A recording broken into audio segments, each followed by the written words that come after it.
Maagang naghanda sina Francine at kanya mga kasama para sa pag-perform ng Sinulog Festival sa kanilang lugar. Iikutin nila ang buong bayan at sasayaw habang paunti-unti naglalakad sa kanilang patutunguhan. Mayroong mga uling ang kanilang mga mukha at katawan, parte iyon ng kanilang costume na mga kasuotan. Kaya naman, hindi na nagkaila pa ang dalaga. Maya-maya pa, magsisimula na ang festival. Kaya naman, nagsihanda na silang lumabas. Ngunit nakaramdam ng kung ano ang dalaga. Dahilan para agad siyang pumunta ng banyo at pakiramdam ang sarili. Ay, bakit ngayon pa? Kung kailan importante ang araw na to, tsaka ka pa magrereklamong tiyan ka? Inis nitong bulong sa kanyang sarili. Tila may nakain na hindi maganda ang dalaga. Dahilan para masira ang timpla ng kanyang tiyan, sa ganun, pinilit pa rin niyang dumalo sa festival na gaganapin. Kaya agad na siyang lumabas. Ngunit wala na siyang ni isa man lang na naabutan sa labas. Ano yun? Bakit naman nila ako iniwan? Walang yan na yan. Nagpaka-effort ako nitong costume na to. Tapos iiwan lang pala ako? Inis niyang sabi habang naglalakad siya sa kalsada. Minsan pa muling na namang nakaramdam ng reklamo ang dalaga sa kanyang tiyan. Simbolo na nagugutom na siya. Kaya agad siyang bumili ng pagkain sa gilid-gilid ng kalsada. Habang naglalakad siya, kumakain siya ng kanyang biniling kwek-kwek at may kasamang kikiam ng bigla siyang matamaan sa ulo ng isang pares ng sapatos. Dahilan para mahulog ang kanyang pagkain. Naku, ang kwek-kwek ko! Sigaw nito at naispasan ng pulutin ang baso na may laman pang konti. Ngunit nakaagaw ng atensyon niya ang dalawang magkasintahan na tila nag-aaway na mukha sa kanila pagaling ang sapatos na katama sa kanya. Hindi ito nagdalawang isip na lapitan ang dalawa at pagsalitaan. Hoy kayong dalawa, kung ano man ang pinag-aawayan nyo, please lang, huwag kayo dito magbatuhan ng gamit. Tinaas nito ang sapatos na nakatama sa kanya at pinakita sa dalawa. Dahil sa sapatos na to, nahulog yung kinakain kong kwek-kwek, kaya bayaran nyo. Nakatitig sa kanya na parang hindi na makahinga ang dalawang magkasintahan. Tinignan siya nito mula ulo hanggang paa, bago biglang natawa ang babae at nag-cross arms pa ito sa kanya. Hoy babae, ang lakas ng loob mong pagbayaran ang pagkain mo ng dahil lang sa sapatos na yan? Sino ka ba? Oo nga pala, pulubi tricks nyo. Siguro yan no, para mabigyan kayo ng limos. Saad sa kanya ng babae, sabay taray kay Francine. Ang talas ng tabas ng dila mo ah, wala kang respeto. Tugon naman ni Francine. Hey, pwede ba? Tama na yan. Pauline, please, don't leave me. Pagsingit naman ng lalaki sa kanilang pag-uusap. Leave me alone? Tapos na tayo. Saad ng babae sa lalaki at iniwan ito. Nakatulala naman si Francine. Habang pinagmamasdan nito ang dalawa, naghiwalay na hindi niya alam ang dahilan. Nakaramdam siya ng awa sa lalaki. Kahit hindi naman niya ito kilala. Magara ang mga damit nilang suot at sa palagay ni Francine, kapwa silang mayaman ng babae. Ngunit bakit iniwan pa rin ng babae ang lalaki? Kung gayong mayaman naman ito at sa harapan niya ang isang napakagarang sasakyan at mamahalin. Sinipa ng lalaki ang gulong ng kanyang sasakyan dahil sa inis at agad na pumasok sa loob. Hinihintay lang ni Francine na umalis ito. Ngunit hindi pa ito umandar nang biglang buksan ng lalaki ang bintana ng sasakyan nito. Ikaw, sumama ka sa akin. Malamig nitong boses na ikinataranta ng dalaga. Bakit naman? Tanong nito sa lalaki. Babayaran ko ang kwek-kwek mo pag sumama ka sa akin. Saad ng lalaki na ikinangiti ng dalaga. Seryoso ka dyan? Sige ba, basta maraming kwek-kwek ha? Saad nito at sumakay sa sasakyan ng lalaki. Habang nasa sasakyan ang dalawa ay Hindi maiwasang tignan at obserbahan ng lalaki si Francine. Puno ito ng uling sa kanyang katawan na halos ay hindi na makita kung ano ang totoong kulay ng kanyang balat at nakakabighani ang amoy nito kahit napulubi lang siya sa lansangan. Dinala ng lalaki si Francine sa napakalaking mansyon, maraming katulong at maraming bodyguard na naroon. Labis ang saya ng dalaga sa kanya mga nakikita. Pagdating nila sa sala, agad itong naupo na parang batang nagpapauntol sa lambot ng sofa. "Nasaan na yung kwek-kwek ko? Sabi mo, madami kang ibibigay. Huwag mo kong lulukohin ha?" Saad ng dalaga. "Ibibigay ko pero..." Natigil ito, kaya napataas kilay si Francine. "Maligo ka muna, ang dungis mo." Saad nito na ikinatawa ng ibang kasambahay na nasa paligid nila. "Kayo na ang balas sa kanya at bisan nyo rin ng maayos yung magmumukhang tao." Dagdag pa nito sa mga katulong. "Bakit? Mukha ba akong hayop?" Tanong ni Francine at tinuro ang sarili. Nakapamulsang nakatayo si Kirby sa harap ng sliding door habang may hawak itong isang basong may lamang wine. Iniisip niya kung ano ang susunod niyang gagawin para mapahiya niya ang kanyang ex-girlfriend na si Pauline dahil sa ginawa nitong pangluloko sa kanya. Pinagpalit siya nito sa isang di katandaang lalaki na mayaman din tulad niya. Hindi niya lubos maisip na meron naman siyang yaman, ngunit nagawa pa rin siya nitong iwan. Napakapukaw ng kanyang atensyon ang pagkatok sa pinto ng kanyang kasambahay. "Sir, tapos na po ang pag-aayos sa magandang babae." Saad sa kanya ng katulong. "Mabuti, ihanda ang sasakyan at aalis kami. Sabihin mo ang isang driver." Utos nito at agad na ring bumaba para sa kanilang lakad. Pagkababa nito ng hagdan, halos malaglag ang mata nito sa kakatingin kay Francine. Napakaputing babae, makinis ang balat, napakaganda ng mukha na tila ay artista. "Mukha na ba akong tao at natitigan mo na lang ako ng ganyan?" Tanong ng dalaga sa kanya na nakapukaw naman ang atensyon niya at napalunok na lamang ito ng sarili niyang laway dahil nagkamali siya ng hinala dito. "Pwede na," maikling sagot nito para maiwasan ang dalaga. "Teka, nasaan na yung kwek-kwek ko? Nagugutom na talaga ako." Saad ni Francine sa kanya. "Sumunod ka na lang," tugon nito at sumakay sa sasakyan. Pagdating nila sa paroroonan, natulala si Francine nang makita ang napakagandang venue ng restaurant ng kanilang napuntahan. "Ang ganda naman dito. Ngayon lang ako nakakita ng ganitong kagandang kainan." Natutuwang saad ni Francine. Dahil sa kilala naman ang binata sa restaurant na iyon, agad na silang pinaupo sa naka-reserve na table para sa kanila at nakahanda na rin ang mga pagkain na kanina lang ay in-order pa lang ng binata. Takam na takam ang dalaga sa pagkain na nasa kanyang harapan. Iba't ibang putahe ang naroon. Meron din mga seafood na hindi niya pa natitikman dahil may allergy siya nito. "Ang sarap talaga ng pagkain nila. Hindi nakakasawa," ani ni Francine kahit ay hindi na siya nakakapagsalita ng maayos dahil puno ng pagkain ng kanyang bibig. Habang ang binata naman, pinagmamasdan na lamang siya nitong kumain at hindi na makasubo dahil tila nahihiya sa kanyang kasama na kung kumain ay wala nang bukas. "Dahan-dahan naman sa pagkain, baka mabilaukan ganyan," saad ng binata sa kanya. "Sorry, gutom na kasi ako. Ikaw ba naman hindi ako kumain ng umagahan para lang makapag-ayos para sa Sinulog Festival na yun? Tapos iiwan lang pala ako. Buti na lang pala, nahulog mo yung kwek-kwek ko.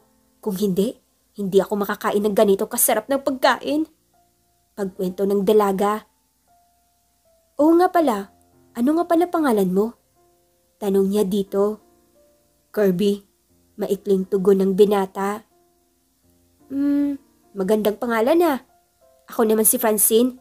Wala na akong mga bagulang, kaya nag-iisa na lang ako sa buhay at nagagawa ko lahat ng gusto kong gawin." Saad ng dalaga. Ikaw, may mga magulang ka pa ba? Ang laki-laki ng bahay mo. Sa'yo ba yun o sa pamilya mo?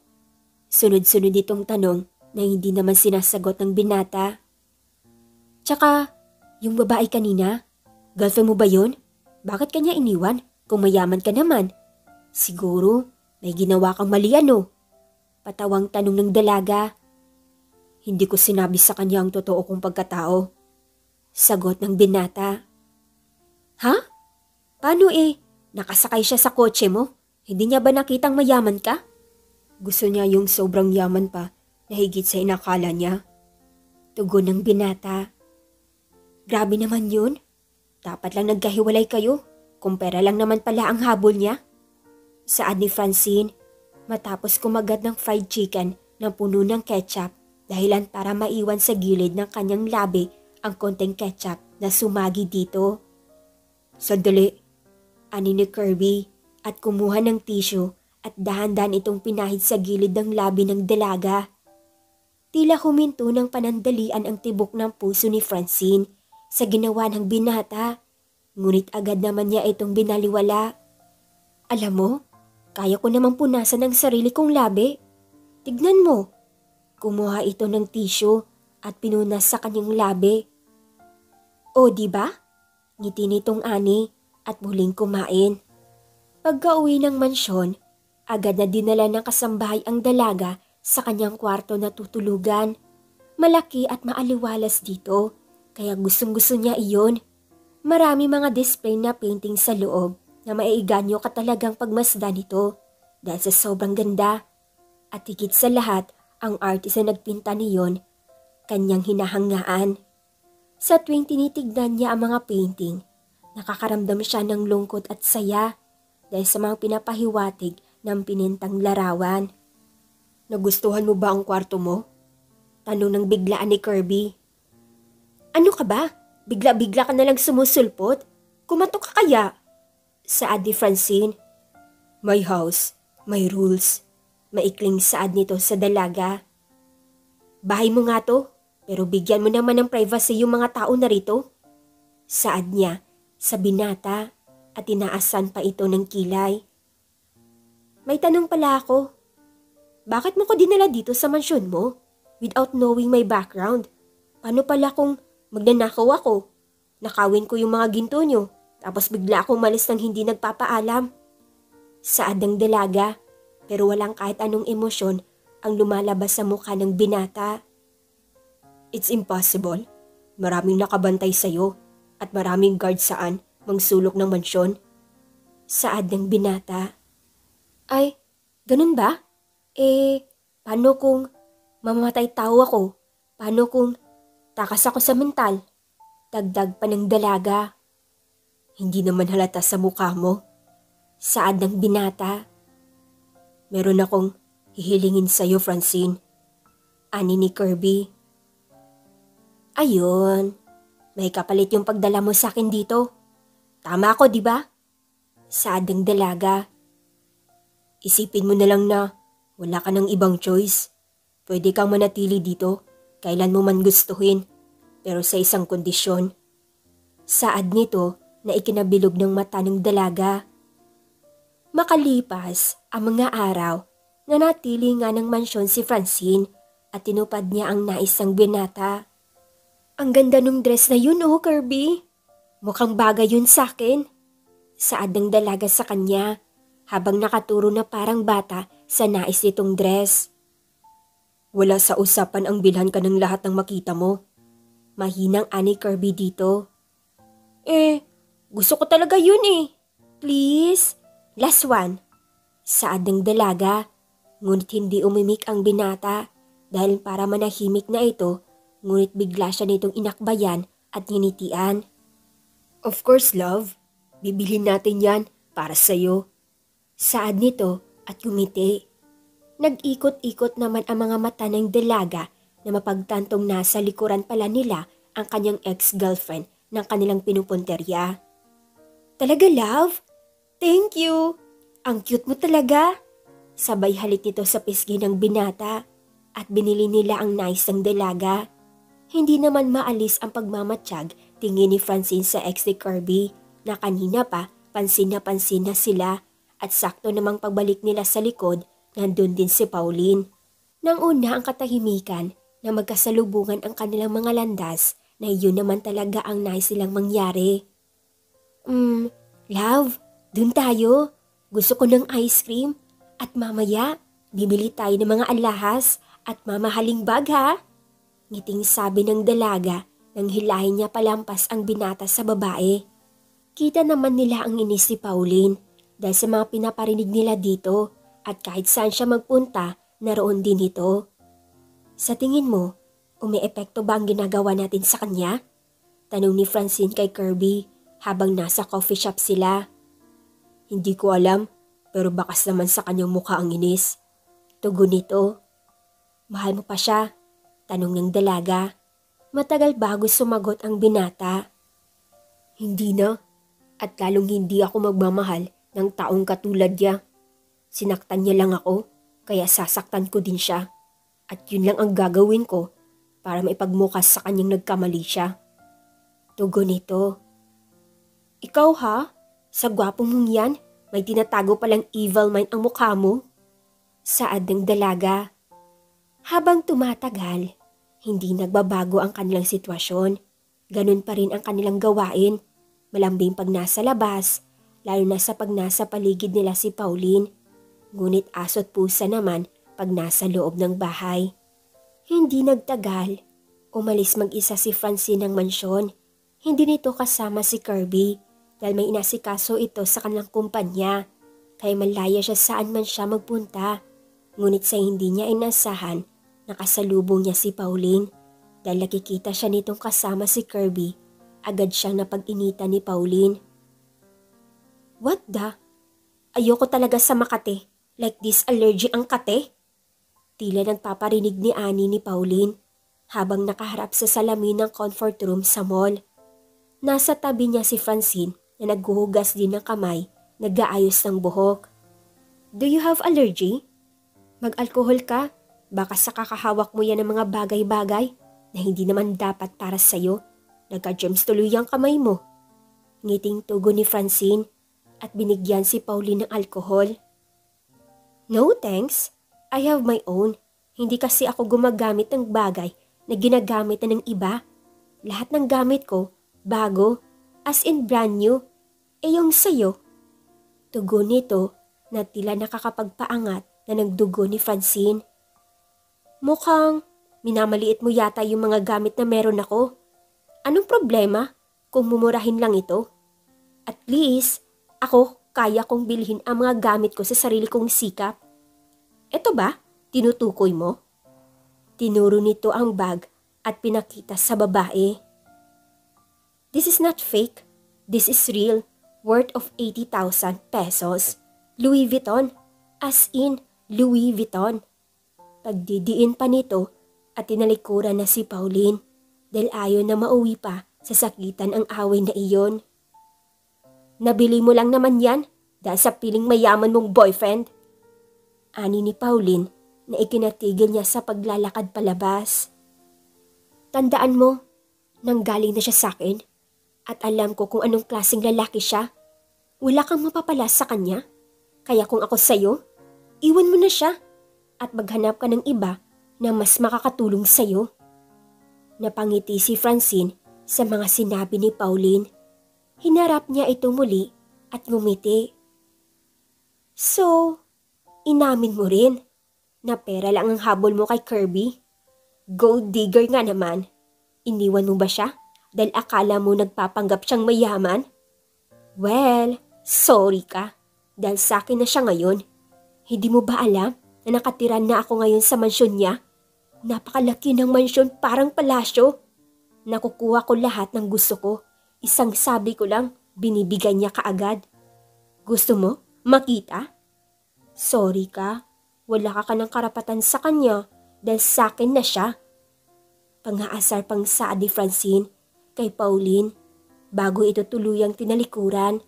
Samantalang inis namang napasigaw si Pauline sa loob ng banyo dahil sa mga sinabi ng dalaga. Bakit ganyan yung mukha mo? Para ka namang hindi nabigyan ng kwek-kwek.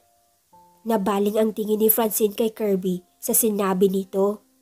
Kakapasok niya lang sa opisina ng binata, ngunit hindi niya ito kinikibuan. Ang ganda kaya ng araw ko, o may pa lang yung ex mong gold digger? Saad naman ng dalaga. Nagkita kayo? Bakit naman ganyan mukha mo? Tanong pa nito. Hindi ba obvious? Siyempre, nagkasagutan kami, kaya nasira yung araw ko. Nanggigigil talaga ako sa babaeng yun. Inis nitong Saad. Ano ba sabi niya? Bakit? Interesado ka? Akala ko ba gusto mong ipagmukha sa kanya nagkamali siya at nagawa mo na? Bakit parang may binabalak ka na naman? Tanong ni Francine. No, I just wanted to know kung may nabanggit siya tungkol kay Mr. Gonzales. Tanong ng binata. Sino naman si Mr. Gonzales? Wala siyang nabanggit. Saad nito. Oo nga pala. Total, nagawa mo na ang gusto mo. Nagtagumpay ka sa plano mo. Aalis na ako. Hindi ko alam kung magkikita pa tayo. Pero huling araw na natin itong magkasama at magpapakalayo-layo na ako.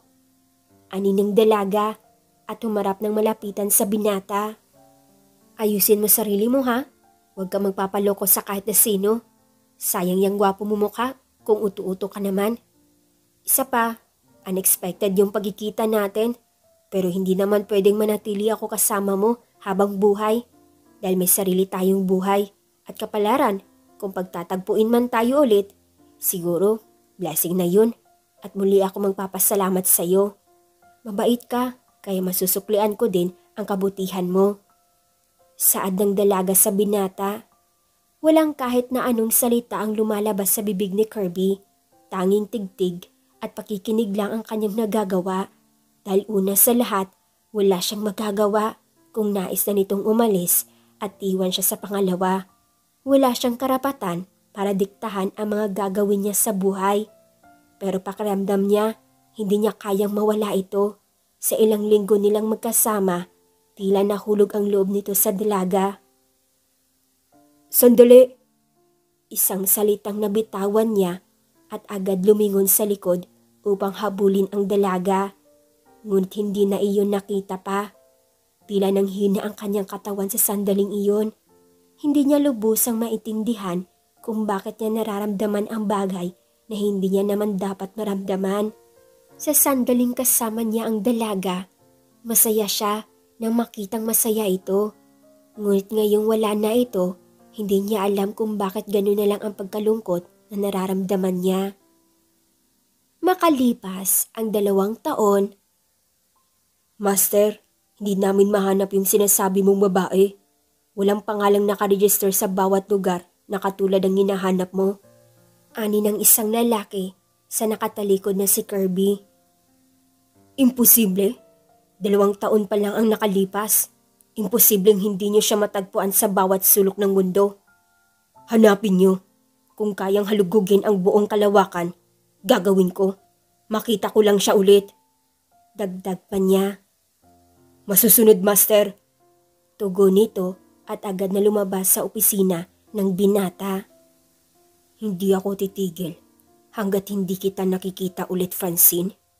Hindi ko alam kung anong ginawa mo sa akin, kung bakit ganito na lang ang pagkahumaling ko sa'yo. Pero pinapangako ko, pag natagpuan kitang muli, hinding-hindi na kita papakawalan pa.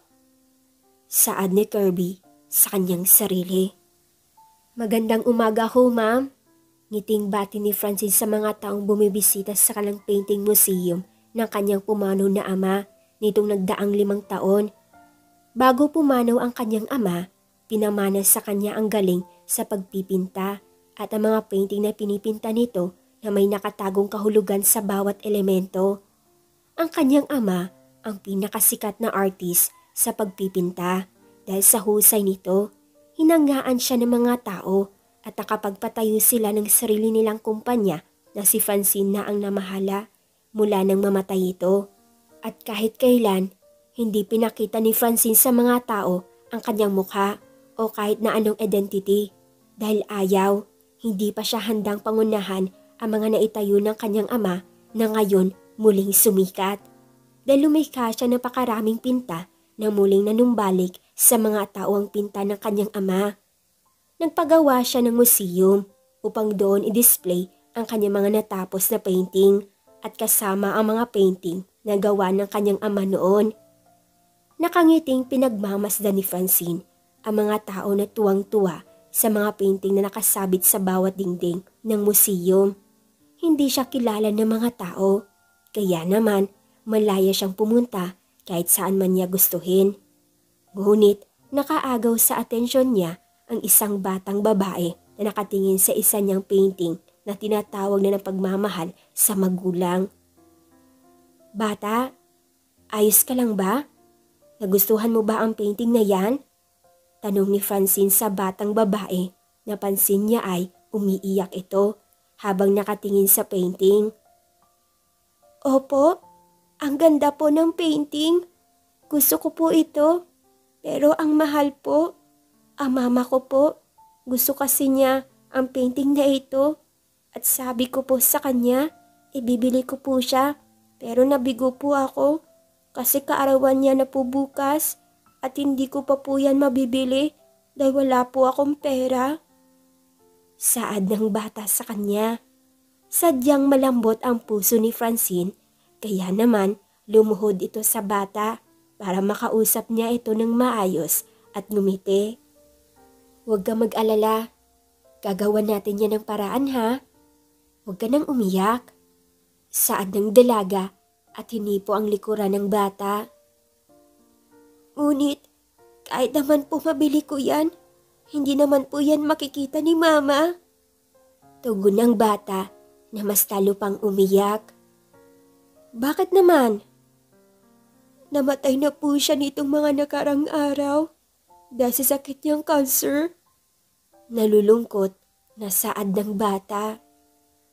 "Naku, pasensya na." Agad na niyakap ng dalaga ang bata at bigla nang naalala ang kanyang ama nung ito ay pumanaw. Hindi niya alam na may tao palang gustong makita ang kanyang gawa kahit nasa huling hininga nito. "Sumunod ka sa akin," agad niyang sabi sa bata. "Sigurado po ba kayo dito, ma'am?" Tanong sa kanya ng babaeng nagbabalot ng painting na nais ng batang bilhin. "Oo, ibibigay ko yan para sa kanya at sa kanyang pumanaw na ina. Ayokong maging kaawa-awa ang sapitin ng bata para lang mabili ang nais ng kanyang ina. At tulad kong may pagmamahal sa magulang ang painting na yan, pinangalan ko ayon sa aking nararamdaman nung ginuguhit ko yan. Nais ko na mapunta ito sa maayos na kamay, kaya nararapat lamang na sa kanya ito mapunta dahil yun ang kanyang tunay na pagmamahal sa magulang." Saad ni Francine. "Napakabait niyo po." Saad na lamang ng babae sa kanya.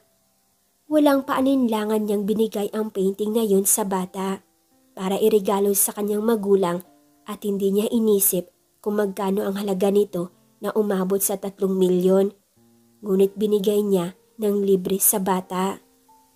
Nang makauwi na ng mansyon si Kirby, nakasalubong niya ang isang batang may dalang painting ng pagmamahal ng magulang. Kaya napahinto ito dahil sa pagkakaalam niya sobrang mahal ito, kasabay pa ng kanyang isipin na palaging nakatingin si Francine sa painting nung sila ay magkasama pa sa mansyon. Nais niya rin iyon mabili dahil nais niya ring kolektahin ang mga gawa ng dating Mr. Ocelino na pinakasikat sa buong bansa sa pagpipinta. Tinawagan nito ang kanyang sekretary at agad na pinaalam kung saang museo matatagpuan ang mga pinta ng dating artist na si Mr. Ocelino. Maya-maya pa, tumawag din ang kanyang mga inuutusan sa paghahanap sa dalaga. "May balita na ba kayo?" Tanong nito. "Meron kaming nakitang babae na kamukhang-kamukha ng babaeng hinahanap niyo sa litrato. Pero hindi pa namin alam kung ano ang kanyang pangalan." Tugon nito sa kanya. "Mabuti, alamin niyo ang lahat sa kanya at huwag niyo siyang iaalis sa inyong mga mata." Utos nito bago tinapos ang tawag. "Sa wakas, matatagpuan din kita. Sana nga hindi ako nagkakamaling ikaw ang kanilang nakita." Ani nito sa sarili at mabilis na patakbo ng kanyang sasakyan. Nasa coffee shop si Kirby. Tahimik itong humihigip ng kanyang kape habang patingin-tingin sa kanyang orasan. Mauubos na ang kanyang oras at hindi pa rin dumadating ang kanyang kamiting na si Miss Chu. Ngunit kahit na inip na ito, hindi pa rin siya tumatayo sa kanyang kinaupuan.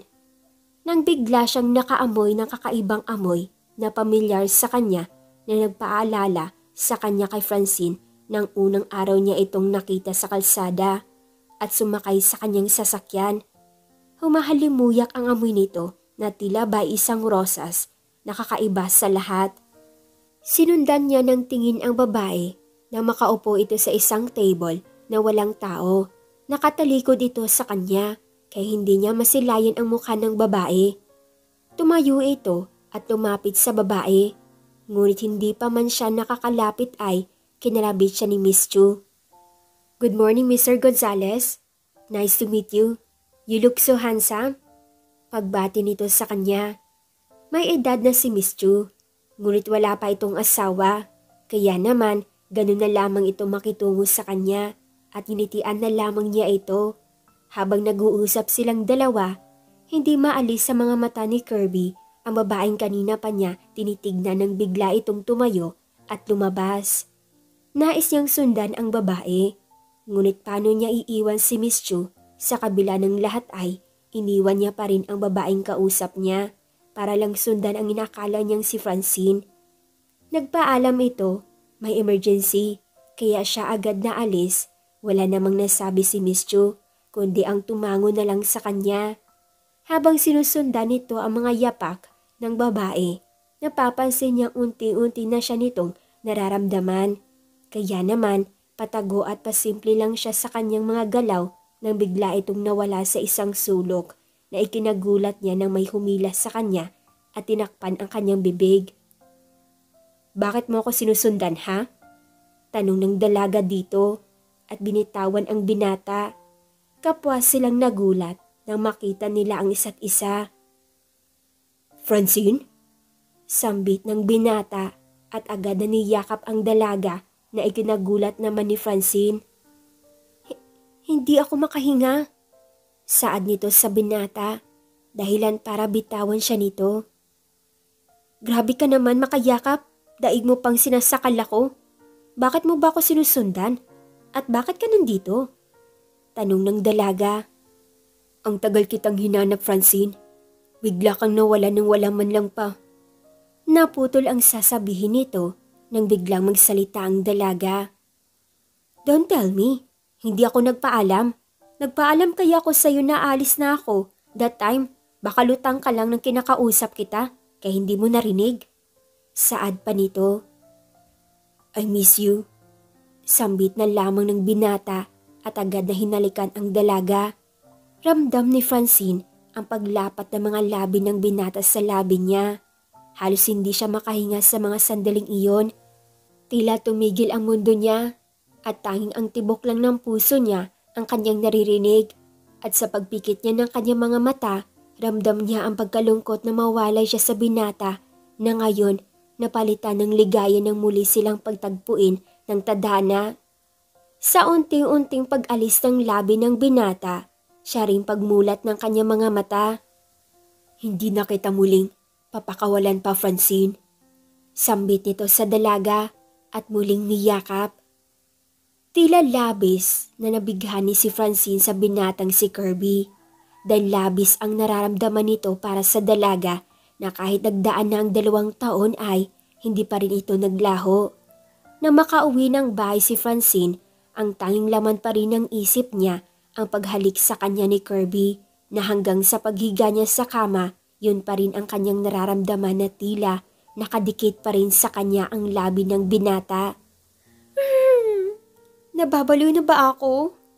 Tanong nito sa kanyang sarili at kaagad na tumayo sa kama at tumingin sa salamin. "Bakit ganito? In love ba ako? Bakit ganito na lang ang nararamdaman ko sa isang halik lang? Dahil ba first kiss ko?" Tanong niya sa kanyang sarili nang biglang pumasok ang kanyang kasambahay na tinuturing niyang ina. Mukhang may nangyari sa araw mo ngayon at iba ang iyong mga galaw. Ani nito sa dalaga. Wala naman po. Medyo marami lang iniisip. Tia, naalala mo ba yung lalaking kasama ko noon? Yung lalaking nagpatuloy sa akin sa mansyon niya noong mga araw na wala ako? Halos mag-iisang buwan? Tinawagan kita noon, di ba? Sabi ko, ayos lang ako kasi mabait naman siya. Pagpapaalala nito sa kanyang kasambahay na Tia ang kanyang tawag. Oh, bakit? Nagkita kayo? Tanong nito. Opo, at hindi ko alam ang gagawin ko. Mayaman siya, halos lahat ng yaman meron siya. Saan nito? Mayaman ka rin naman na. Sa totoo lang, mas mayaman ka sa kanya dahil ikaw ang nangungunang kumpanya na sikat sa buong bansa. Saan nito?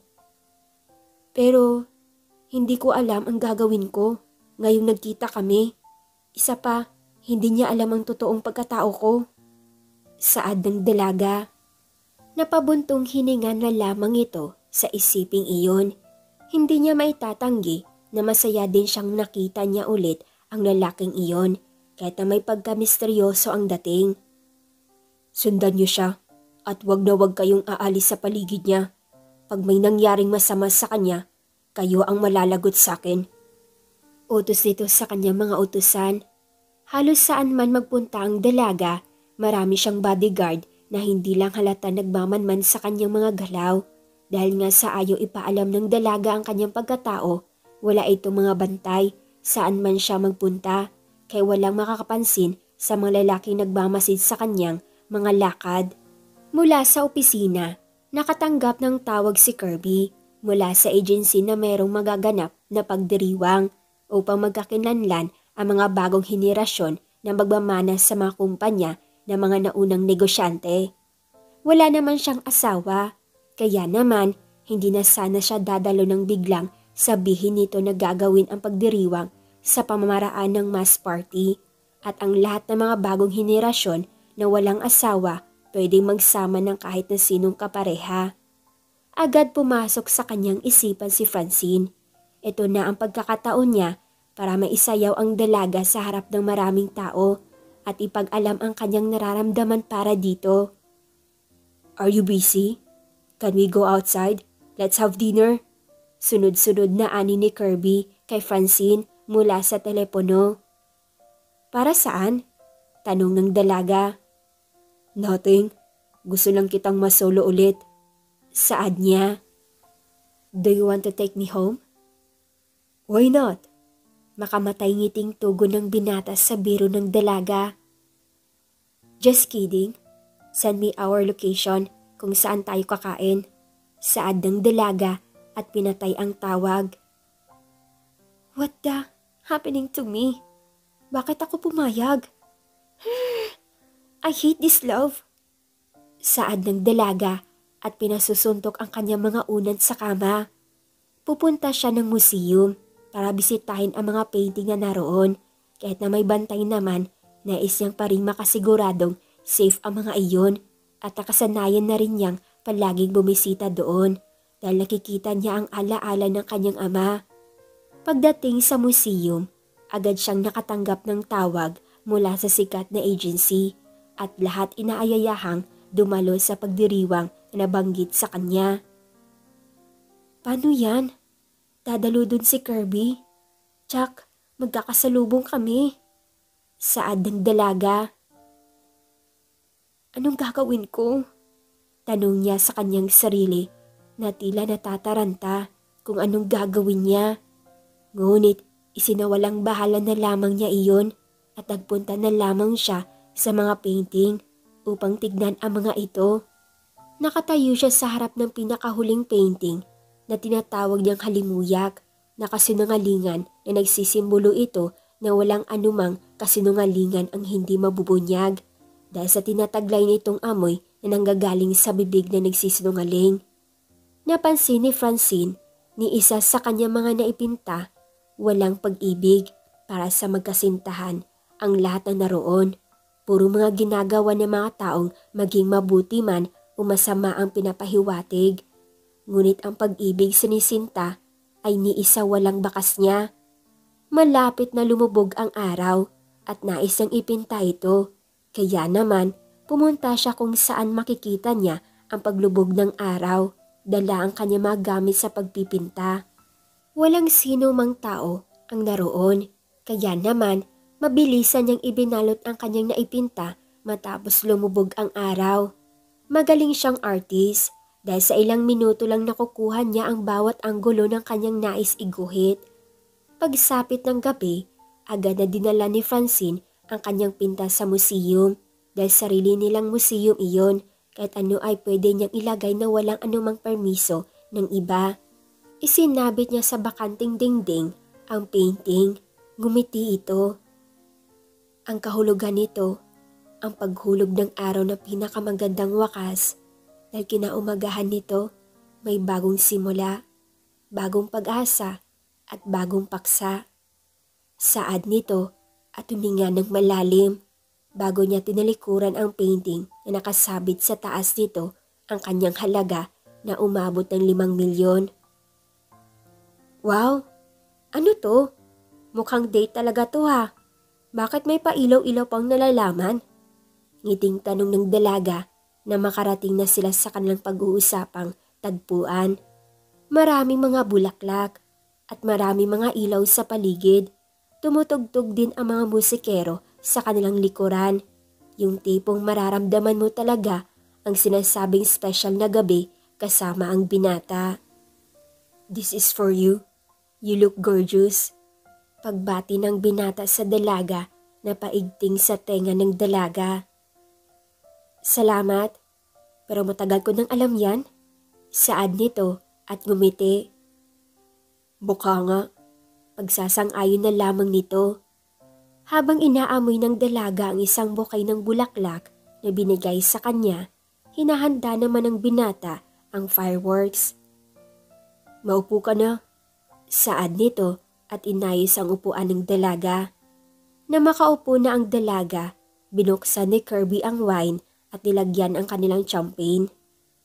Mamahalin tong wine ha. Sikat to. International hindi ba? Saad ng dalaga. Paano mo nalaman? Tanong ni Kirby. By the way, let's enjoy our night. But before that, tumingin ka muna sa taas. Utos ng binata na agad namang ginawa ng dalaga. Maya-maya pa, nagsiliparan na ang mga fireworks sa himpapawid at gumawa ito ng iba't ibang hugis na ikinamangha ng dalaga. Ang ganda! Sambit nito na nakatingin pa rin sa himpapawid. Nagustuhan mo ba? Tanong ni Kirby. Oo naman, ang ganda niya. Tugon nito. Meron sana akong hihilingin sa iyo, Francine. Inabot nito ang isang envelope sa dalaga na may lamang invitation para sa magaganap na pagdiriwang. Ano? Bakit naman ako ang gusto mong makapartner dito? Wala akong maipagmamalaki sa kanila kung ako ang isasama mo. Saad ng dalaga at binalik sa binata ang envelope. Hindi, Francine. Gusto kong ikaw ang makapareha ko dito dahil ikaw ang gusto ko. Hinawakan nito ang kamay ng dalaga. Hindi ko alam kung bakit ako nagkaganito. Pero ang alam ko lang, ayokong mawala ka sa akin. Gusto kong makasama ka sa habang buhay. Gusto kong akin ka lang. Gusto kitang maging reyna, Francine. Please, sumama ka sa akin. Saad nito sa dalaga. Lalong bumilis ang tibok ng puso ng dalaga. Hindi dahil sa mga sinabi nito, kundi dahil iniisip niyang makakatagpo sila sa mass party na magaganap at iyon ang araw na malalaman ng lahat kung sino talaga siya. Kirby, baka nabigla ka lang sa sobra mong pagkamis sa akin. Hinalikan mo nga ako kaagad, di ba? Hindi kaya dahil yun doon? Tanong ng dalaga. Alam ko ang nararamdaman ko. Hindi ito biro at hindi ako magkakaganito kung hindi ko nararamdaman. Minsan ka nang nawala sa akin at hindi na yun mangyayari pa ulit. Dagdag pa nito. Ganun mo ba talaga ako kamahal? para hintayin mo at hanapin ako ng ganun katagal? Tanong ni Francine. Ganun nga, hindi ko alam kung paano at saan nag-umpisa to. Ang tanging alam ko lang, hinahanap kita sa tuwing hindi kita makita. Sobrang nalungkot ako nung nawala ka. Pagtingin ko sa likod, wala ka na. Hinanap kita ng araw na yon hanggang gabi, pero wala ka. Hindi kita matagpuan. Hanggang sa dumating ang mga buwan at taon, hindi ka pa rin makita ng mga tauhan ko. Hinalughog na yata nila ang buong mundo, pero wala pa rin. Saan ka ba nanggaling mula nung nawala ka? Tanong nito sa kanya. Nagtrabaho kasi ako para sa sarili ko at para mabuhay ko ang sarili ko. Alam mo namang mag-isa na lang ako, di ba? Tugon ng dalaga. Bakit hindi ka bumalik? Tanong ni Kirby, dahilan para hindi makaimik ang dalaga. I understand, kung sasarilihin mo lang. Kumain na tayo, alam kong paborito mo yan lahat. Saad pa ng binata. Tungkol sa mass party, sasabihin na lang kita kung sasama ako, pag-iisipan ko muna. Saad niya. Walang problema, basta aasahan kong darating ka. Huwag mo kong biguin. Saad ng binata at ngumiti. Sino mag-aakalang isang mafia mababaliw ng tuluyan dahil lang sa isang dalaga? Mabuti naman kung ganun. Matapos ang lahat ng kanilang pag-uusap sa harap ng pagkain, hiningi ni Kirby ang kamay ng dalaga para isayaw ito sa gitna ng maraming bulaklak at petals sa paligid. Bakit mo ba ito ginagawa? Tanong ng dalaga. Hindi niya maiwasang itanong ito sa kanyang sarili kung bakit nga ba. Hindi pa ba sapat na sabihin at iparamdam sa iyo na mahal kita? At ngayong ipinapakita ko kung gaano kakahalaga para sa akin. Tugon naman ng binata. Sabay sa musika ang kanilang mga galaw. Pintig na mga puso ang siyang humihiyaw. Sa bawat pag-ikot ng kanilang mga paa, nag-uunahan na tila ba kinakabahan. Hinawakan ng marahan ni Kirby ang kamay ng dalaga, kasabay ng paghila nito sa bewang ng dalaga para mapalapit sa kanyang katawan. Tila nagiinit sa kanyang paligid habang mga mata nila nagbabangayan. I can't believe maisasayaw kita ng ganito. Sa loob ng maraming taon kong paghahanap sa taong mamahalin ko, ikaw pala talaga ang babaeng nakalaan para sa akin. Ang pagmamahal ko para sa iyo, mas lalong tumitindi. Saad ni Kirby. Hindi ko alam kung dapat ba akong mahulog sa iyo sa mga ginagawa mo. Basta pakiramdam ko, kakaiba ka sa lahat ng nakilala ko. Hindi dahil sa kilala kita noon, pero dahil sa iyon ang nararamdaman ng puso ko. Saad ng dalaga. Francine, can I kiss you sa pangalawang pagkakataon? Tanong ni Kirby na ikinatigil ang dalaga. Sabi ko na, nananansing ka no, umi-score ka.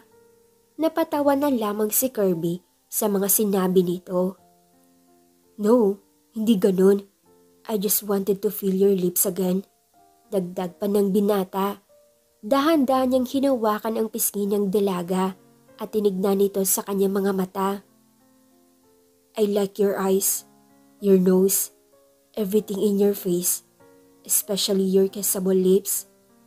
Ani nito sa dalaga at dahan-dahan namang lumapat sa kanyang mga labi ang kanyang labi na tila nananabik din sa labi ng binata. Napapikit na lamang ang dalaga na muling maramdamang bumibilis muli ang pintig ng kanyang puso. Nang hindi niya namamalayan, kapwa na silang naglalaro sa apoy. Good morning, sir. Bati kay Kirby na mga employees sa kanilang kumpanya. Maaga itong pumasok na may bagong ngiti sa kanyang mga labi. Good morning din sa inyong lahat. Pagbabalik nitong bati na ikinagulat ng lahat ng naroon. Anong meron dun? Bakit mukhang ang ganda ng gising? Wala bang sanib yun? Balita ko kasi, in love si boss. Kung ano-anong pag-uusap ang naroon sa kanilang opisina dahil sa kakaibang kilos ng binata. Walang araw na hindi ito nakabusangot at never itong ngumiti sa kanila sa tuwing darating ng umaga. Ngunit sa araw na iyon, bigla siyang nag-iba. "Hello, good morning. This is the CEO of the Curb and Cure Company. How can I help you?" Tanong ng binata sa telepono. Ngunit matagal bago sumagot ang nasa kabilang linya. "Ang cute ng boses mo pag sa telepono. Mukhang araw-araw na kitang tatawagan. Gamit to ah." Ngiting biro ng dalaga na ikinangiti ng binata, dahilan para paikutin niya ang kanyang aerodynamic chair na inuupuan. "Ano ka ba? Ang aga mo namang namubwisit?" Tugon nito. "Bakit nabwisit ba kita ha?" "Well, tumawag ako para magyaya kumain ng lunch. Saan mo gusto?" Tanong ni Francine. Napatingin naman sa relo si Kirby na makitang sobrang aga pa para isipin ang lunch. Natawa na lamang siya. "Alas 8 pa lang ng umaga and you are thinking about the lunch?" Tanong nito. "Oo naman. Bakit? Ayaw mo ba?" "Ayos lang. Kung ayaw mo, ako na lang kakaing mag-isa." Saan ng dalaga na agad namang binawi ng binata ang kanyang mga sinabi. "Okay, sasamahan kita. Magkita na lang tayo mamaya." Tugon niya at agad na siyang pinatayan ng telepono. Ang babaeng yun, hindi ko maintindihan ang timpla ng ugali. Pero bakit mahal na mahal kita? Bulong na lamang ng binata sa kanyang sarili nang pagharap niya. Bigla siyang nagulat sa kanyang sekretarya na nakatayo bandang pintuan. What are you doing here? Hindi ka malang kumatok for my privacy?" Saad ng binata. "Sorry sir, may kausap ka po kasi, kaya hindi na kita inistorbo." Tugon nito sa kanya. "Kailangan ko lang po ng perma niyo for this paper, and remind ko lang po ang meeting niyo mamayang 11 AM kay Mr. Soryo." Dagdag pa ng babaeng sekretarya nito. "Move mo ang meeting ngayong na. May lakad ako ng 11 at hindi ako pwedeng mawala." Saad nito. "Ngayon na po?" Pag-ulit na tanong nito. Hindi kumibo ang binata. Simbolo na nakulitan ito sa pagtatanong ulit sa kanya. "Pasensya na po. Tatawagan ko na lang siya ngayon mismo para maihanda ang iyong meeting." Saad nito. Papalapit si Francine sa kanyang mga display na painting nang bigla siyang nakabangga ng isang lalaki. "Paumanhin, hindi ko sinasadya." Saad niya dito at yumuko bilang pagbigay galang dahil medyo may edad na ang kanyang nakabangga. "Iha? Ikaw ba ang anak ni Mr. Osolino?" Tanong nito sa kanya na ikinapagtaka niya. Walang sino man ang nakakilala sa kanyang ama at lalong-lalo na sa kanyang anak nito dahil hindi nito pinakita sa mga tao ang totoo niyang identity kaya paanong malalaman ng lalaking kaharap niya na siya ang anak ng pumanaw na artist. "Bakit niyo ho na itanong ang bagay na iyan?" Tanong ng dalaga. "Maaari ba tayong mag-usap ng personal?" Tanong nito sa kanya. Nagtataka man ang dalaga. Ngunit hinihila siya ng kanyang curiosity para malaman kung sino ang kanyang kaharap. Sa baba ng museum, may maliit na coffee shop na pagmamay-ari rin nila, kaya doon na lamang sila dumiretso para mag-usap. "Sandali lang iha." Saad ng lalaki sa kanya habang may kinukuha ito sa kanyang libro. "Ito ang patunay na kaibigan ako ng iyong ama. Simula high school, nung nag-aaral pa lamang kami, nakilala ko na siya, naging kaibigan at masasabi ko lang napakabuti niyang tao. Yung tipong kahit isusubo niya na lang ay ibibigyan niya pa sa iba kung kinakailangan ng iba. Mabuting tao siya kaya hindi ko lubusang maisip na mauna pa pala siyang mawala sa aming magkakaibigan." Kwento ng lalaki sa kanya habang hawak niya ang kanilang mga litrato, panahong buhay pa ang kanyang ama. "Ang ama mo, ang pinakamabait sa aming lahat. Matulungin, maawain, wala akong masabi. Dumating ang araw na kailangan namin maghiwa-hiwalay para mabuhay at ako naman nangingimabansa at siya naiwan dito sa Pilipinas. Ginawa niyang puhunan ang kanyang talento na noon niya pa nais na matupad At ngayon, sobrang proud ako sa kanya dahil nagawa niya ang lahat ng pangarap niya. Ngunit hindi man lang kami nagkita dahil kakatapos lang ng visa ko sa ibang bansa at hinanap ko kaagad siya. Ngunit ikinalungkot ko nang malamang wala na pala siya. Dagdag pa ng lalaki. Bakit yun naman po ako nakilala kaagad? At paano niyo po nahanap ang museum na ito? Tanong ng dalaga. Dahil nakikita ko sa iyo ang iyong ama. Ang iyong mata at kilay nagagaling sa iyong ama. Manang-mana mo iyon sa kanya, pati ang pagpipinta. Saan nito? Ganun po ba? Hindi ko akalaing may maghahanap sa aking ama makalipas ang mga taon ng kanyang pagkawala. Maraming salamat po sa iyong suporta para sa kanya at salamat po dahil sa pagiging totoong kaibigan sa aking ama. Tangi iyon na lamang ang kanyang nasabi dito dahil wala na siyang ibang maisip kundi ang kanyang ama na nanunumbalik ang alaala sa kanyang isipan. Matapos ang kanilang pag-uusap, nagpunta namang muli si Francine sa dalampasigan upang tanawin ang paglubog ng araw. Ano kaya kung hindi ka pa nawala pa? Siguro, masaya tayong magkasama ngayon at sana makikita natin si Mama. Napatanong na lang ng biglaan ang dalaga sa kanyang sarili, kaya napatigil ito sa pagpipinta. Sana nga, para hindi ako nag-iisa ngayon, pero alam ko namang lagi kitang kasama pa, kaya ayos na ako dun. Huwag ka mag-alala, lahat ng mga gawa mo, titingalain ng maraming tao magpakailanman. Saad pa nito at kasabay na tumingin sa langit. Makalipas ang mga araw, nalalapit na rin ang araw ng pagdiriwang kay labis ang kaba na nararamdaman ni Francine.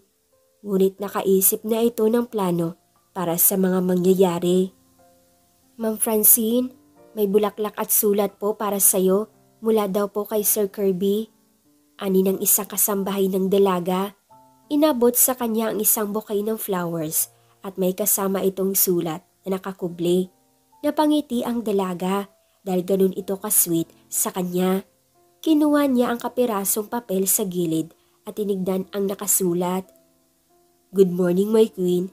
Inaasahan ko ang iyong pagdalo sa pagdiriwang mamaya at nais kong ipaalam sa iyo na ito ang pinakamasayang gabi para sa akin kung makakasama kita. Mahal kita. Saad dito sa sulat. Hindi maitago ng dalaga ang ngiti habang binabasa niya ang sulat. Ihanda niyo ang aking damit na susuotin. Utos ng dalaga sa kasambahay ay kinatango naman nito. Nagsimula ang dalaga sa pag-aayos ng kanyang sarili habang inaayos ang kanyang kasuotan at habang tumatakbo ang oras ay kinakabahan siya sa mangyayari. Hindi siya sanay na ipakilala sa lahat ng tao ang kanyang pagkatao. Ngunit ito din ang nais ng lahat at upang mas lalo pang makilala ang kanyang mga gawa at hindi mawala ang alaala ng kanyang ama sa kanyang mga natapos na nilikha. Handa na po ang inyong sasakyan. Saad kay Francine ng kanyang driver. Nauna na ang lahat sa venue na gaganapan. Nandun na rin si Kirby, ang tanging naghihintay na lang kay Francine sa harap ng fountain. Master, magsisimula na po ang pagdiriwang. Pinapasok na ang lahat. Saad ng kanyang bodyguard. Ganun ba? Hintayin niyo dito si Francine at samahan niyo siya sa loob. Utos na lamang nito at agad na pumasok. Kumuha ng wine ang bawat isa at tinaas ito upang simulan ang pagdiriwang. Lahat sila nakasuot ng maskara. Waring hindi mo sila makilala kung malayuan. Hey bro, kamusta? Sinong kasama mo? Tanong ng kaibigan ni Kirby. Ngunit hindi naman nakaimik ang binata dahil hindi niya alam ang sasabihin dito. Mukhang wala kang kapares, nadala ha. Hindi ka pa rin ba nakakabingwit ng isdang sariwa? O sadyang dito ka na lang maghahanap ng kapareha? Tanong nito sa kanya. Bro, wag mo kong itulad sa'yo. Hindi ako ikaw. Tugon na lamang ni Kirby Sabay tawa nilang dalawa. Good evening, ladies and gentlemen. So now, before we begin the ceremony, kamustahin natin ang bawat isa at kilalanin. Tinanggal ng lahat ang kanilang mga suot na maskara upang magkalinlanlan nang biglang isang babae ang pumasok na nakakuha ng atensyon ng lahat. Nakasuot pa ito ng maskara, kaya naman hindi nila makilala. Sino siya? Sino yung mukhang maganda? Ang sexy niya. Mga bulungan sa kanilang paligid na naririnig ng dalaga habang naglalakad papalapit kay Kirby. Na makalapit na ito sa binata, tinanggal niya ang kanyang maskara, suot, dahilan para mapangiti ng wasto ang binata. Dahil alam na nitong si Francine ang naglalakad papalapit sa kanya. Do I look gorgeous? Tanong ng dalaga kay Kirby. Yes, because you are my queen. Tugon ng binata sa kanya. Nakatulala naman ang lahat sa kanang dalawa at hindi maalis ang tingin ng kaibigan ni Kirby sa dalaga dahil sa sobrang ganda nito. Matapos ang lahat, uumpisahan na ang pagsasayaw ng kanilang mga kapartner at binibigyang pagkakataon ang bawat magkakapareha na sumayaw sa gitna. Marunong ka bang sumayaw? Tanong ni Kirby kay Francine. Medyo, tugon nito. Maaari ba kitang maisayaw? Inilahad niya ang kanyang kamay upang kunin ang kamay ng dalaga na agad naman din itong ibinigay. Of course, my king. Tugon nito at ngumiti. Ikaw ha? Mas lalo mo kong hinihila papunta sa'yo. Mas lalo kitang minamahal pag ganyan yung gawin mo sa'kin. Ani ng binata habang hinahawakan nito ang kamay at bewang ng dalaga. May tanong ako, Kirby. Pangunguna ng dalaga. Kapag ba nalaman mong nagsinungaling ang taong mahal mo, magagalit ka? Bakit mo naman natanong yan? May kailangan ba akong malaman? Tanong ng binata. Marami. Tulad ng, sa ugali ko. Maldita kasi talaga ako. Paano kung mag-away tayo, tapos ibato ko lahat sa'yo ng mga gamit? Kaya mo ba yun? Biglang pag-iba nito ng linyang sasabihin. Aamin na sana siya, ngunit naisip niya na mas mabuting itago na lang muna niya. Yun lang ba? Sa tagal kong naghintay sa'yo, susukuan kita ng ganun-ganun lang? Mukhang hindi ako ganung klaseng lalaki. Tugon ng binata.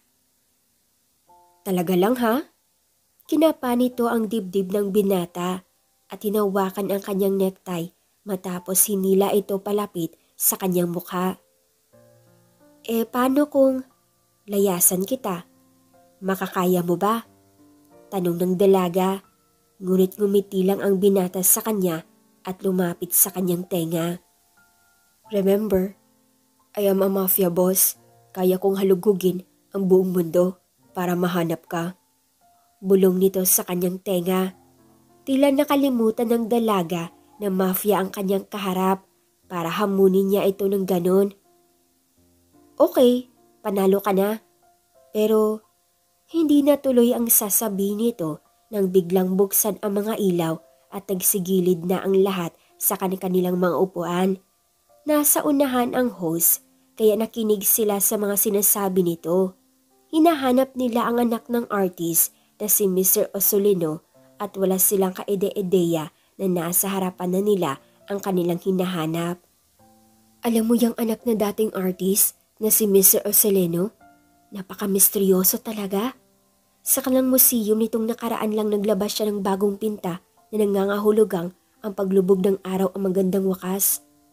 Ang dami niyang gawa, pero ni isa wala pang nakakaalam sa kanyang mukha. Rinig pag-uusap ni Francine mula sa kanang likuran.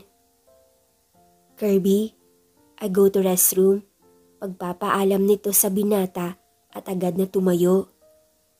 Samahan kita, tanong nito. No, kaya ko na, tugon ng dalaga.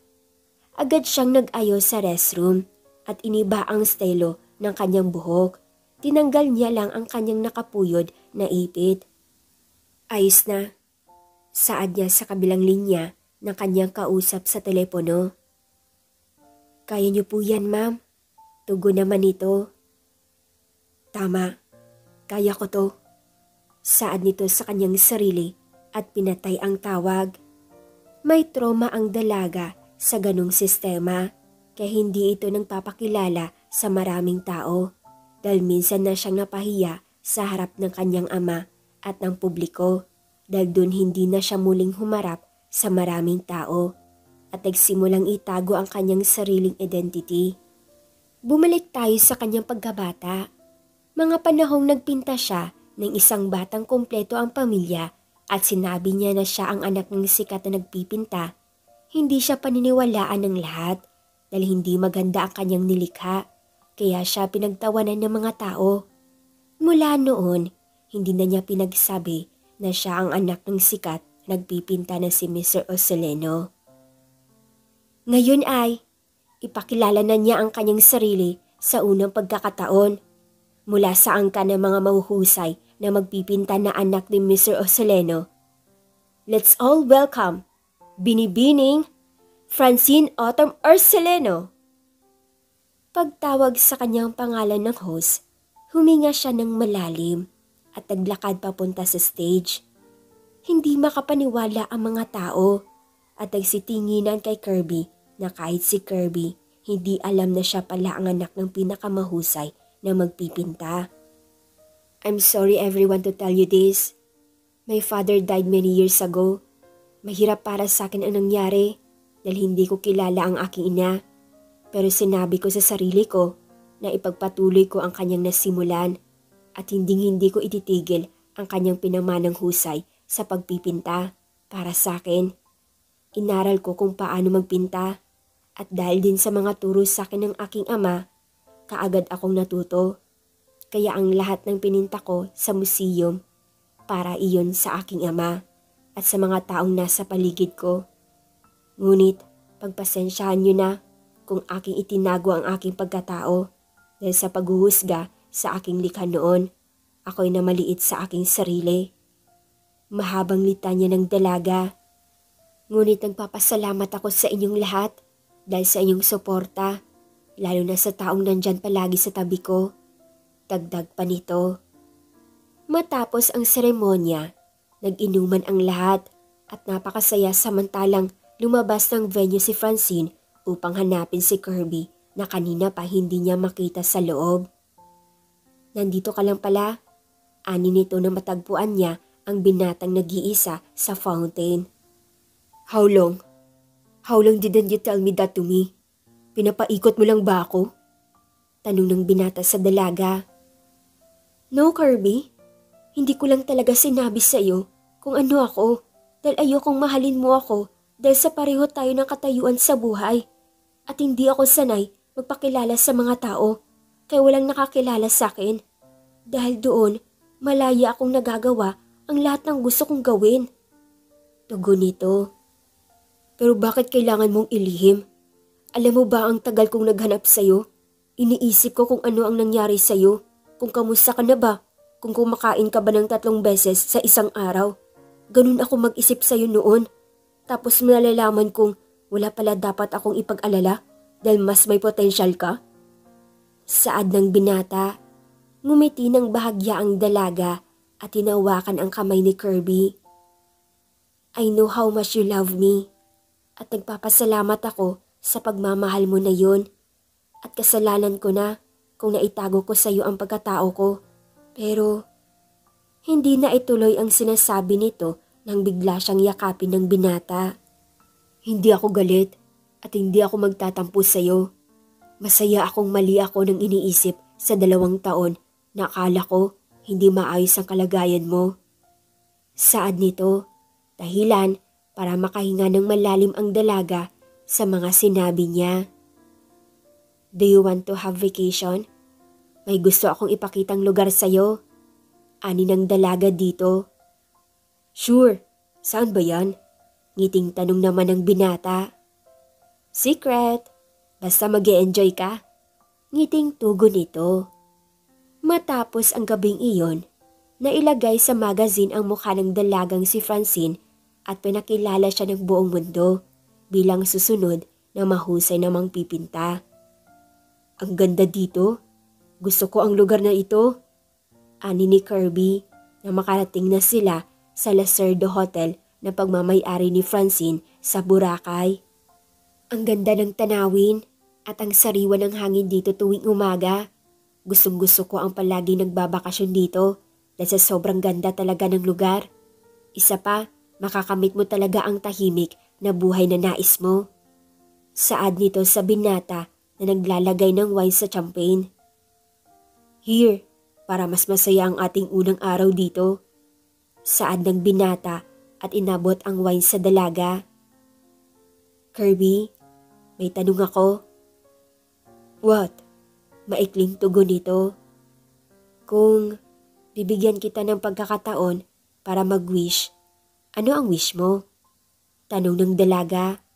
Napatigil si Kirby sa pag-inom ng wine at napahinga ng malalim bago lumapit sa dalaga. If you are my genie, wala na akong hihilingin pa. Tugon nito. Bakit naman?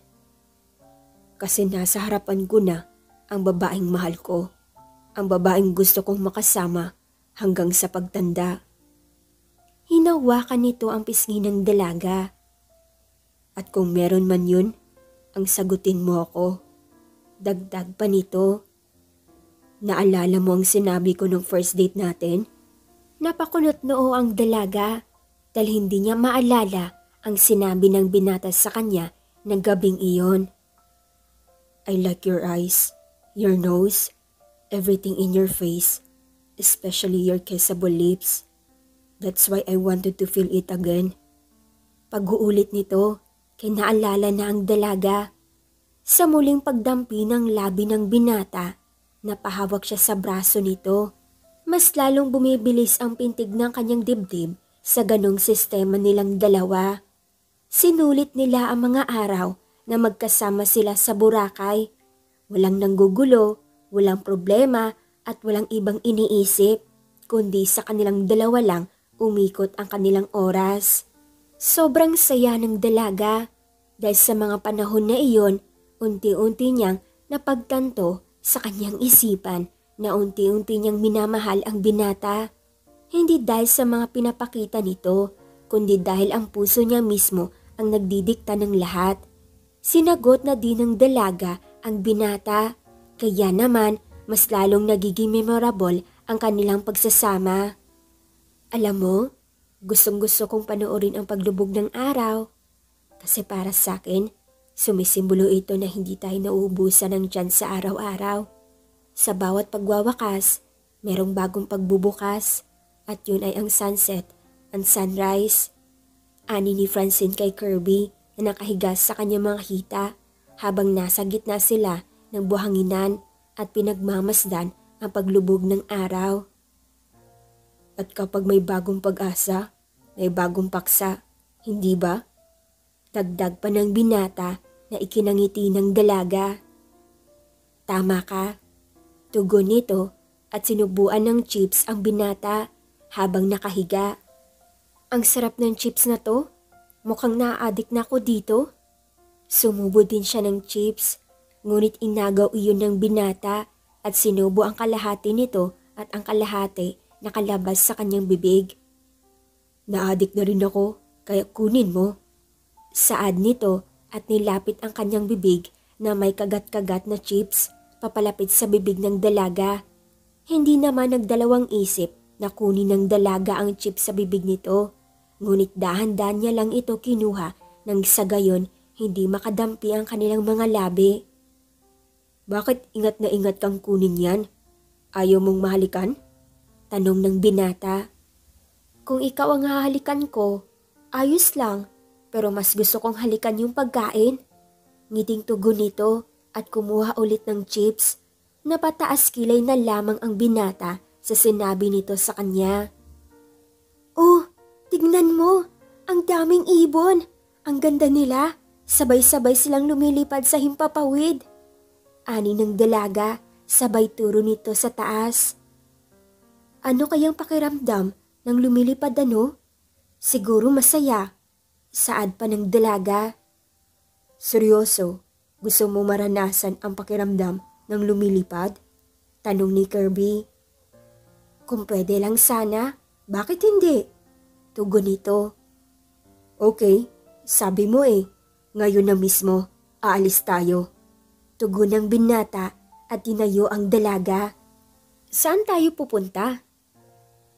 Kung saan, maranasan mo ang himpapawid.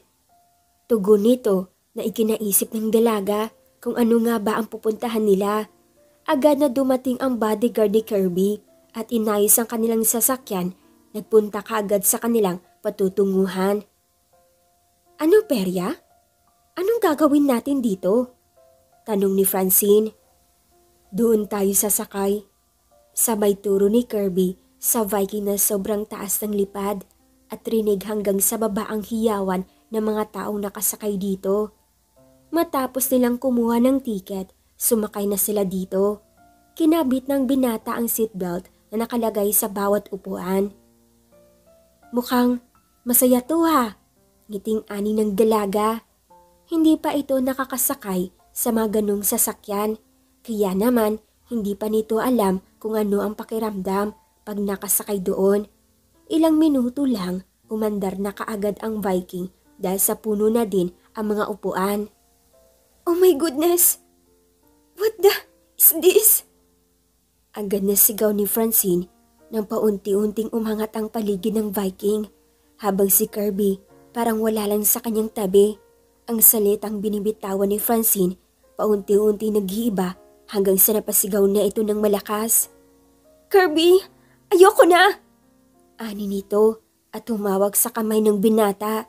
Bakas ang takot sa dalaga, kaya naman hinawakan na lang ito ng binata at pinatigil kaagad ang Viking.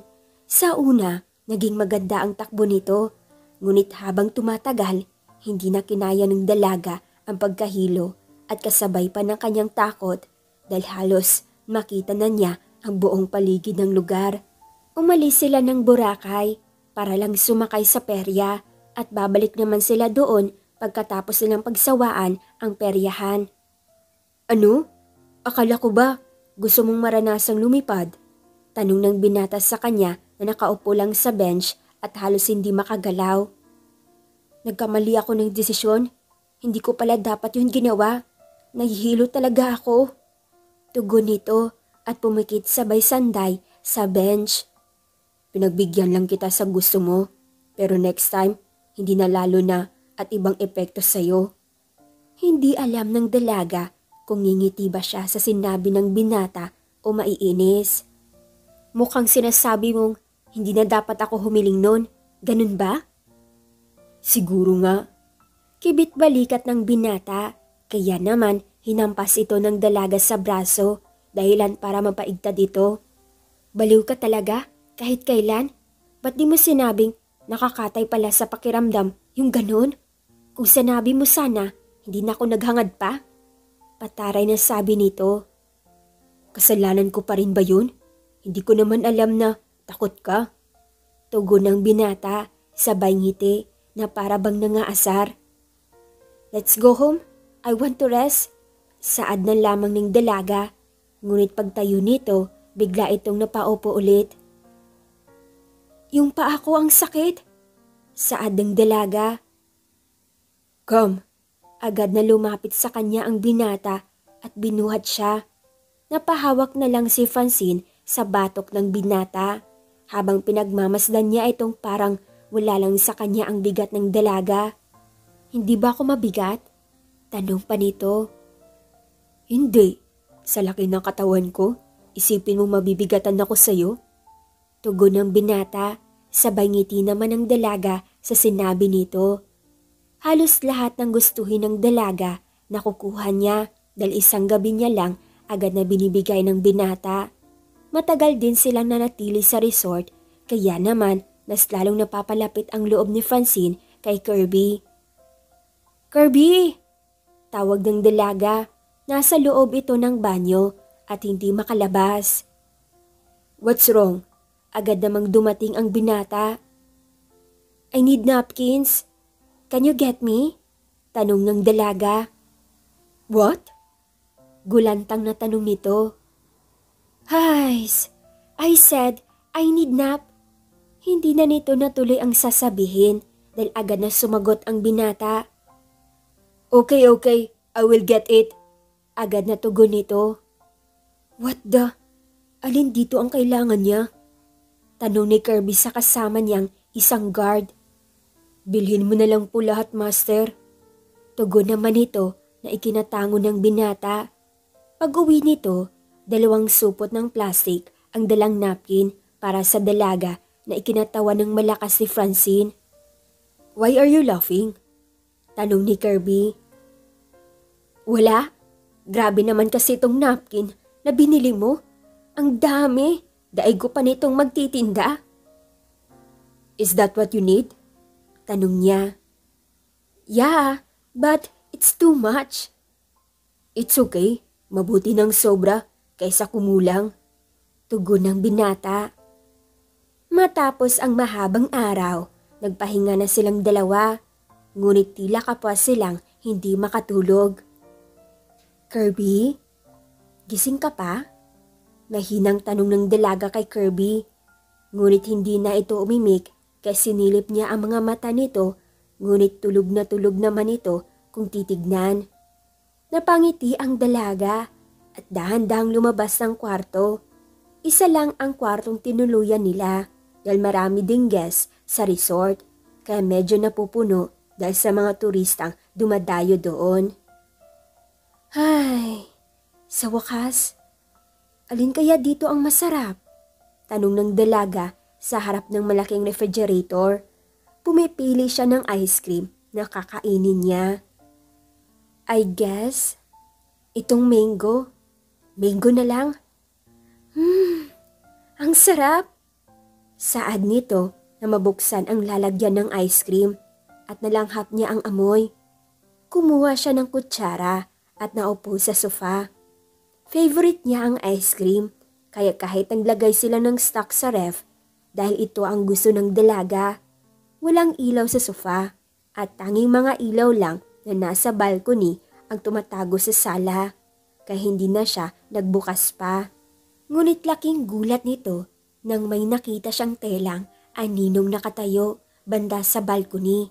Napabalikwas ito ng tayo at agad na nagtago sa ilalim ng lamesa dahilan para mahulog niya ang kutsarang hawak niya. What are you doing?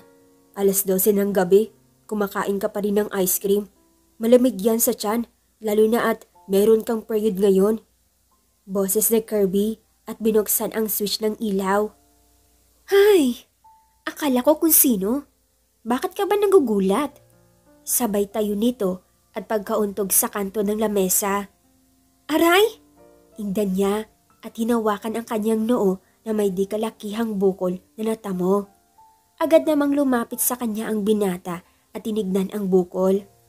I'm sorry nagulat kita ng sobra. Bigla ka kasing nawala sa kwarto kaya I thought na paano ka na. Saad nito habang tinitignan ang noo ng dalaga. Aray, masakit! Indan niya nang biglang diinan ito ng binata. Saglit, kukuha ako ng yelo. Pinaupo nito ang dalaga sa sofa at kumuha ng yelo sabay din ng kutsara dahil narinig niya ang pagkahulog ng kutsarang hawak nito kanina. Here, huwag kang gumalaw para hindi masakit. Saad nito at dinampi-dampi ang yelo banda kung saan ito may bukol habang kumakain naman ng ice cream ang dalaga. Masakit pa ba? Tanong ni Kirby. Hindi na masyado kasi ginagamot mo na. Gusto mo? Tanong nito at akmang isusubo ang isang kutsarang ice cream sa binata. Sige na, masarap kaya to. Dagdag pa niya kaya sinubo na lamang ito ng binata dahil ayaw niyang tanggihan ang dalaga. Takot ka ba sa multo? At ganun na lang yung takot mo na makita akong nakatayo sa dilim? Tanong ng binata. Oo, pero may 2 uri ng multo. Yung isa, mabait. Yung isa, masama. Yung masama, nangangain siya ng tao. Pero yung isang multo naman, mababait. Tulad nung nasa likuran mo. Saad nito sa binata na ikinalingon niya sa likod. Uy, takot siya sa multo. Bakit tumingin? Tanong ng dalaga sabay tawa ng malakas. Are you serious? Kumain ka na nga lang dyan? Saad na lang nito at muling ginamot ang bukol ng dalaga. Nagising si Francine dahil hindi niya maramdaman ang katabi niyang si Kirby. Wala na ito sa kwarto na magising siya, kaya agad siyang napatayo at tumingin sa labas. Ngunit wala naman ito doon, tanging ang mga guests lamang ang nakita niya. Asan kaya yun? Tanong niya sa sarili nang mapansin niya ang isang sticky notes na nasa sliding door lamang nakadikit. Good morning, my queen. Bumili lang ako ng mga grocery, but I already cook a breakfast for you. Saad nito sa sulat. Wow ha, may pasulat-sulat pang nalalaman ang mafia ko. Agad itong bumaba at tinignan ang pagkain sa kusina. Iba't ibang putahe ang naroon at mga paborito niya ang nakahain, kaya agad itong naupo at kumuha ng plato at kutsara. Ang sweet naman. Agad niyang nilantakan ang mga pagkain na naroon dahil pakiramdam niya gutom na gutom siya kahit mayat maya ay kumakain naman ito. Habang kumakain ang dalaga, biglang tumunog ang kanyang cellphone dahil tumawag ang kanyang sekretarya sa kumpanya. Hello ma'am, kailangan ka po ngayon sa kumpanya. May babae pong nanggugulo dito at sinisiraan ka. Saad na nasa kabilang linya. Ano? Sino naman ang gagawa nun? Gulantang na tanong niya. Hindi po namin kilala. Kailangan niyo po makita ito ngayon na po. Tugon pa nito. Agad na binaba ng dalaga ang kanyang cellphone at agad na nagbihis para bumalik sa kanyang kumpanya. Malayo din ang Boracay sa Cebu. Kaya naman nagpag-drive na lang ito sa mga guard nila na nasa labas lang ng kanilang kondo. Pag umalis ang binata ay nagiiwan ito palagi ng bantay sa dalaga. Ganun na lamang ang pag-iingat niya dito, kaya walang sino man ang pwedeng makagalaw dito. Master, umalis po si Ma'am Francine kasama ang isang driver. Babalik daw sila ng Cebu dahil merong gulong nangyayari sa kanyang kumpanya. Pag-uulat ng isang guard kay Kirby na naiwan sa kondo na makabalik na ito. Ano? Bakit? Ihanda ang sasakyan. Susunod tayo. Utos nito at agad na umalis. Ma'am Francine, siya po. Kanina pa po siya nagwawala at hinahanap ka. Natatarantang sabi ng kanyang sekretarya nang salubungin siya dito. Pauline? Gulat na tanong ng dalaga na makita niya ang dating ex-girlfriend ng kanyang nobyo. Ikaw na naman? Dito ka pa talaga nanggulo sa kumpanya ko? Tanong ni Francine. Tumawa naman si Pauline sa sinabi niya. Desperada, hindi mo makukuha sa akin si Kirby dahil una sa lahat, ako ang nauna sa kanya. Tugon nito. Andito naman tayo eh. Paulit-ulit na lang to. Hindi ko ba nasabi sa'yo? Kami na ni Kirby, kaya ako na ang may karapatan sa kanya. Maaring nauna ka, pero ako ang wakas niya. Tugon naman ng dalaga. Magwawakas ka talaga dahil akin lang siya, hindi siya mapupunta sa'yo. Saan nito at sinunggaban ng sabunot si Francine. Naku ma'am, tama na po. Pag-aawat ng mga tao sa kanilang dalawa, kahit ang mga guard umaawat na rin dito, ngunit tila malakas ang binibigay na puwersa ng dalaga. Tinulak ni Francine si Pauline dahilan para matumba ito sa sahig. Ikaw ang desperada? Sa ginagawa mong yan, pinapakita mo lang kung gaano kakadesperadang makuha ang lahat na pagmamay-ari ni Kirby. Bakit? Hindi ka ba nagtagumpay sa lalaking pinalit mo sa kanya? Sa lalaking ginamit mo para pirahan siya? Ubus na ba ang pera niya na pangluho mo kaya bumalik ka kay Kirby? Dahil na-realize mong mali ka? Ani nito, lalapitan sana niya si Pauline na may isang lalaki ang gumit na dito. Tama na yan. Ani nito na ikinangiti ng dalaga. Oh, kinakampihan mo pa yung hot-hot mong girlfriend? Ani nito. Pwede ba? Tama na. Huwag yung sirain ang mga pangalan nyo dahil lang sa iisang lalaki. At ikaw, isa ka sa pinakasikat na mamiminta. pero nagagawang pumatol sa mga hamak na taong lamang? Ani pa nito. Bakit? Totoo naman ang sinabi ko. Hindi ba't ikaw ang nagka-boyfriend niya na pinagpalit niya kay Kirby? Hindi mo ba alam na ang babaeng yan ang sumugod dito para guluhin ako at binabawi sa akin ang bagay na hindi naman niya pag-aari? Tugon ng dalaga. Walang hiya ka talaga? Saad ni Pauline at sinunggaban ng sampal ang dalaga na kaagad namang naharang ng kamay ni Kirby. Walang sino man ang pwedeng manakit sa aking reyna, lalo ka na Pauline. Ani ni Kirby, nakakarating lang. Kirby? Kirby, ako to! Ako dapat ang reyna mo! Ani ni Pauline. Baliw ka na talaga? Paano mo nasasabi yan sa harap ng boyfriend mo? Tanong ng dalaga. Hindi ko na siya girlfriend. Matagal na rin kaming hiwalay. Pero hindi ko siya magawang iwan dahil mahal ko siya. Kaya ang lahat ng gusto niya, binibigay ko. Pero kahit nagawin ko yun, iba pa rin ang hinahanap niya. At hindi yun ako. Tugon nito. What a nice story. Pareho nga yata kayong may sabit. Ani ni Francine.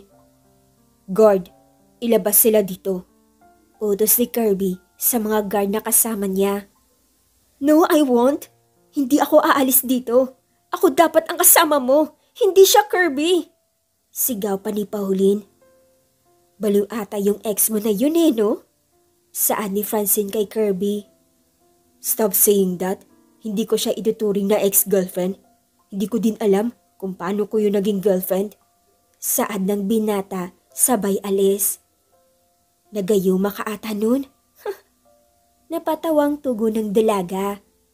Nakaupo at walang imik si Francine na pinagmamasdan si Kirby. Matapos ang gulong nangyari kanina, naglakad-lakad muna silang dalawa papuntang boulevard. Pasensya na, nasira yung bakasyon natin dahil sa kanya at nag-iskandalo siya dito sa opisina mo nang dahil sa akin. Saan ng binata? Ayos lang. Alam ko namang hindi talaga mawawala ang mga ex-girlfriend na nanggugulo sa relasyon ng kanilang ex-boyfriend. Ang kapalang talaga ng mukha niya. Hanggang ngayon, naghahangad pa rin siya na may makukuha siyang yaman sa iyo. Samantalang yung lalaki kanina, kahit na alam niyang piniperahan lang siya, ngunit di naman siya mahal, ayos lang sa kanya. Saan ng dalaga? Yun ang tunay na pagmamahal, ngunit nakakatakot dahil yung lalaki lang ang nagmamahal.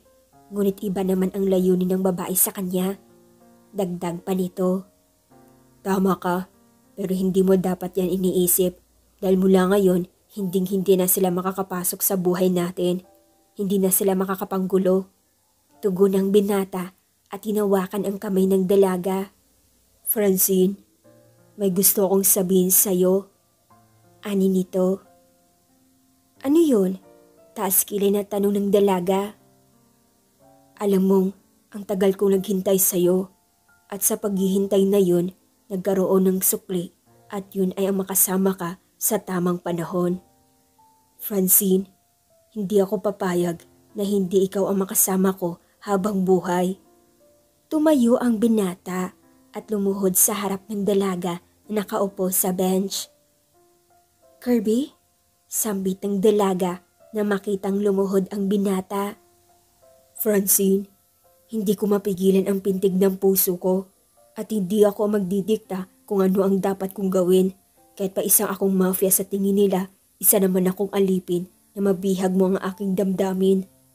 Saad ng binata at nilabas nito ang napakagandang singsing na nasa loob ng maliit na box nito. Tila isang diamond ring sa sobrang ganda at sobrang kinang nito. Halos hindi makapagsalita ang dalaga. Francine, will you marry me? Tanong ng binata. Wala nang mas higit pa sa saya kung makikita ni Francine ang kanyang sarili sa harap ng altar habang sumusumpa sa harap ng Panginoon kasama ang taong mahal niya. Yes, yes Kirby! Tugon nito at niyakap ang binata dahil sa saya.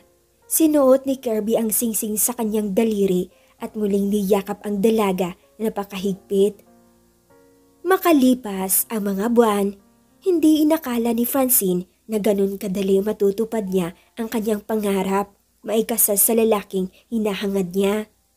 Halos maiyak ang dalaga habang naglalakad papalapit sa altar kung saan nakatayo ang kanyang magiging asawa. Ngunit sa kanyang isipan, may kung anong sumasagi dito. Pa, alam kong nakikita niyo ako ngayon. Masaya po akong natupad ang mga pangarap ko. Ngunit hindi po kita kasama.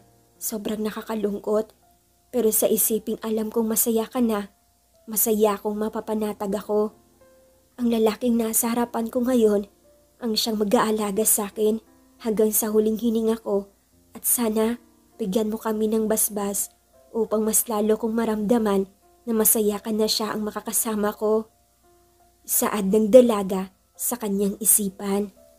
Na makalapit na ito sa altar, hinawakan na niya ang mga bisig ng binata bago humarap sa paring magkakasal sa kanila. Kapwa silang hindi maitago ang ngiti sa mga labi at nag-uumapaw ang saya ng kanilang nadarama. Isa lang ang hangad ng dalaga, yun ang magkaroon sila ng tahimik at mapayapang buhay na magkasama. Walang manggugulo at walang problemang hindi nila papalampasin ang araw na hindi naayos. Matapos ang kasal, lumipad sila sa ibang bansa upang doon ganapin ang honeymoon at sulitin ang mga panahon na magkasama na sila. Nakatayo si Francine sa harap ng kanyang mga gawang painting habang pinapanood ang paglalagay ng kanyang bagong likha. Isa itong bulaklak na kay label kulay puti ito na nagsisimbolo ng dalisay na pag-ibig. Inosente, katapatan, masigasig na pag-ibig at kapayapaan. Dahil sa bago niyang buhay kasama ang taong minamahal, sa wakas ay nalagyan na rin niya ng pinta sa pag-ibig ang kanyang mga gawa. Nakangiti ang dalaga habang pinagmamasdan ito ng mga tao dahil sa sobrang ganda ng pagkakapinta. Tunay na labis siyang naimpluwensyahan ng kanyang damdamin sa pagpipinta dahil napakaganda ng resulta. Isang halik ang kanyang naramdaman sa kanyang pisngi na ikinangiti niya. Nandito ka na pala. Saad dito kay Kirby. Oo naman. Ako pa ba? Yun ba yung bago mong gawa? Napakaganda. Pagpuri nito sa dalaga. Ano ang ibig sabihin ng painting na yan? Tanong ng binata. Yan ay ang pag-iibigan nating dalawa. Tugon ng dalaga. Dalisay, payapa at tapat. Dagdag pa nito. Napakagandang gawa. Sambit na lamang ng binata. Hinawakan nito ang kamay ng dalaga at kapwa nilang pinagmamasdan ang painting. Sa huli, hindi nang gulo pa si Pauline sa kanila dahil puno na rin sila ng bodyguard mula sa loob at labas ng kanilang mansyon, lalo na rin sa kanilang kumpanya. Nagsama sila ng mapayapa at may masaganang pamumuhay. Hanggang dito na lang nagtatapos ang kanilang kwentong pag-ibig ni na Kirby at Francine. Maraming salamat mga katwini sa pagsubaybay sa kanilang kwento. Sana'y marami kayong natutunan sa kanilang dalawa. Muli, maraming salamat mga katwini sa pagtangkilik ng mga videos ko.